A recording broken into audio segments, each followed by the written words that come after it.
Sekarang kita masuk kepada bab waktu salat. Babun fi sya'ni mawaqiti salati wa ma fiha.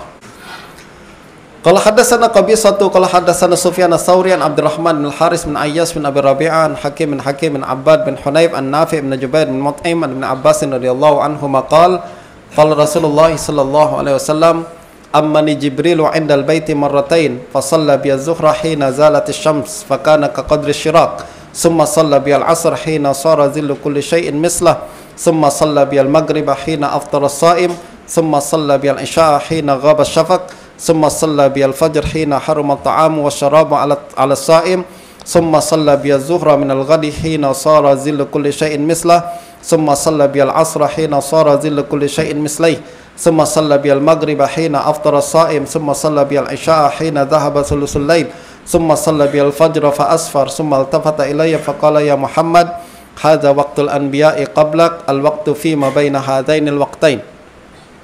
Bab waktu salat. Sayyidina Abdullah bin Abbas radhiyallahu anhuma berkata Rasulullah sallallahu alaihi wasallam bersabda, Jibril mengimamkan salat untukku di sisi Ka'bah 2 kali. Apa maksudnya Jibril mengimamkan?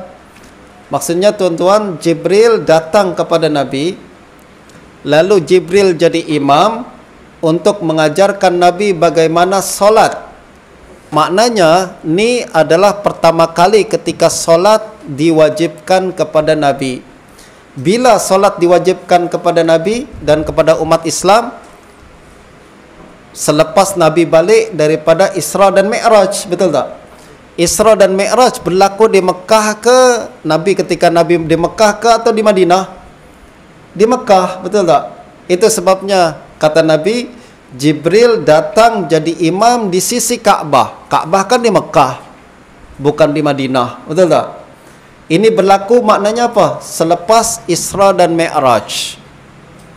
Apabila Nabi masih tinggal di Mekah lagi, belum hijrah ke Madinah. Beliau salat zuhur apabila matahari tergelincir seperti kadar tali selipar. Kenapa Nabi Jibril solat zuhur terlebih dahulu? Sebab Nabi baru balik dari Isra dan Mi'raj kan lepas subuh, betul tak? Nabi Nabi menerima perintah daripada Allah Subhanahu wa taala pada malam Isra. Balik ke rumah subuh dah lepas. Justru solat pertama yang disuruh untuk dibuat adalah solat zuhur. Nabi tak solat subuh terlebih dahulu. Kenapa? Sebab waktu itu belum ada kewajipan, memang sudah diwajibkan untuk solat, akan tapi cara dia, waktu dia masih belum dijelaskan lagi. Jadi yang pertama adalah solat zuhur. Jibril datang pada waktu solat zuhur. Apabila matahari tergelincir seperti kadar tali selipar, maknanya matahari tergelincir, maknanya matahari sudah tegak lalu masuk ke barat sikit, itu maknanya tergelincir. Kalau masih tegak, belum masuk waktu lagi.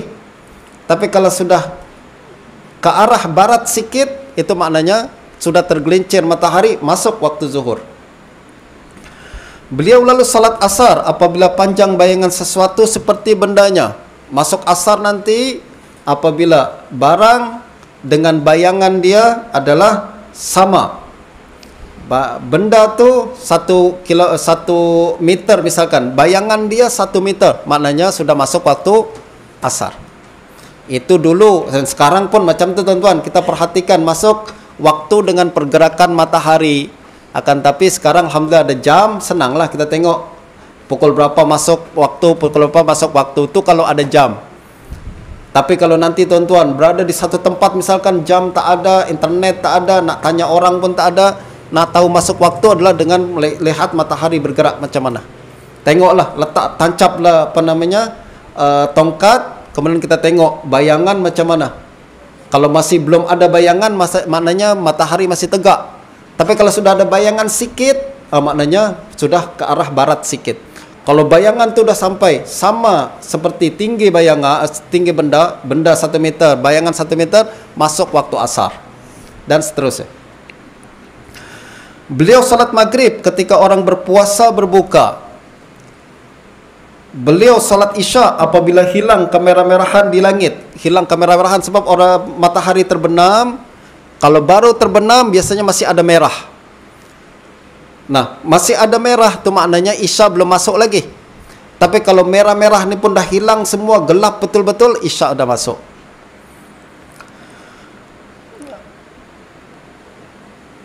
Beliau salat fajar apabila diharamkan makan dan minum ke atas orang yang berpuasa.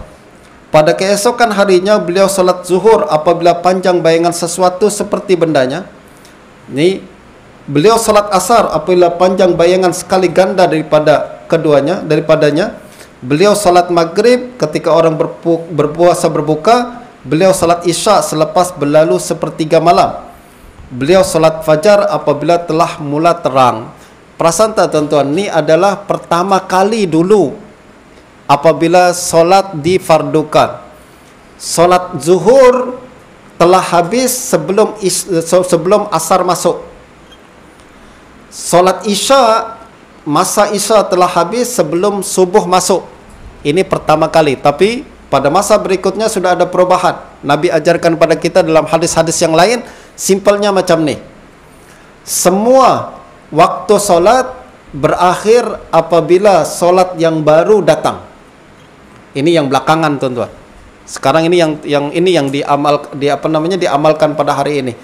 Semua waktu solat berakhir selepas waktu solat yang baru datang. Misal, zuhur habis bila? Selepas asar masuk, betul tak?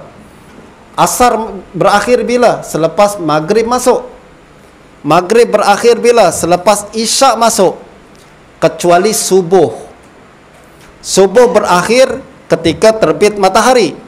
Jangan tuan-tuan cakap subuh berakhir ustaz ketika zuhur masuk. Maknanya pukul 11 kita masih salat subuh juga. Betul tak? Beza, subuh saja berbeza. Yang lain salat berakhir ketika salat yang baru masuk. Nah, beliau lalu menoleh kepadaku dan berkata, wahai Muhammad, ini adalah waktu solat nabi-nabi sebelummu. Solat adalah di antara kedua-dua waktu ini. Jelas ni